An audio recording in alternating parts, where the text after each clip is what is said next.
ତାରିଖ ସୁଦ୍ଧା ଆଉ ଏକ ଘୂର୍ଣ୍ଣିବଳୟ, ଆସନ୍ତା ଜୁଲାଇ 31 ତାରିଖ ସୁଦ୍ଧା ବଙ୍ଗୋପସାଗରରେ ଆଉ ଏକ ଘୂର୍ଣ୍ଣିବଳୟ ସୃଷ୍ଟି ହେବାର ସମ୍ଭାବନା ରହିଛି।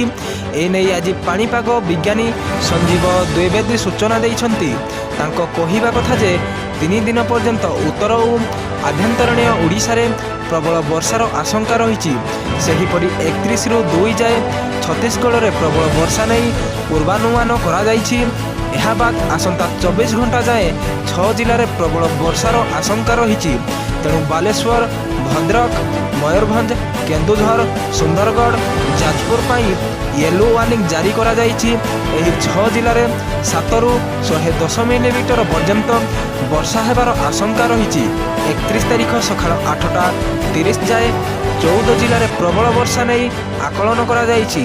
ସେସବୁ ଜିଲ୍ଲାଗୁଡ଼ିକ ହେଲା ମୟୂରଭଞ୍ଜ, କେନ୍ଦୁଝର, ବାଲେଶ୍ୱର, ଭଦ୍ରକ, ଯାଜପୁର, ସୁନ୍ଦରଗଡ଼, ଅନୁଗୁଳ, ଢେଙ୍କାନାଳ, କଟକ, କେନ୍ଦ୍ରାପଡ଼ା, ଦେବଗଡ଼, ମାଲକାନଗିରି, କୋରାପୁଟ ଓ ରାୟଗଡ଼। ଏହିସବୁ ଜିଲ୍ଲାଗୁଡ଼ିକୁ ୟେଲୋ ୱାର୍ଣ୍ଣିଂ ଜାରି କରାଯାଇଛି। ଏଠାରେ 7ରୁ 11 ସେମି ଯାଏଁ ବର୍ଷା ହୋଇପାରେ। ଅନ୍ୟପକ୍ଷେ ମତ୍ସ୍ୟଜୀବୀଙ୍କୁ ମଧ୍ୟ ସମୁଦ୍ର ମଧ୍ୟକୁ ଯିବାକୁ ବାରଣ କରାଯାଇଛି।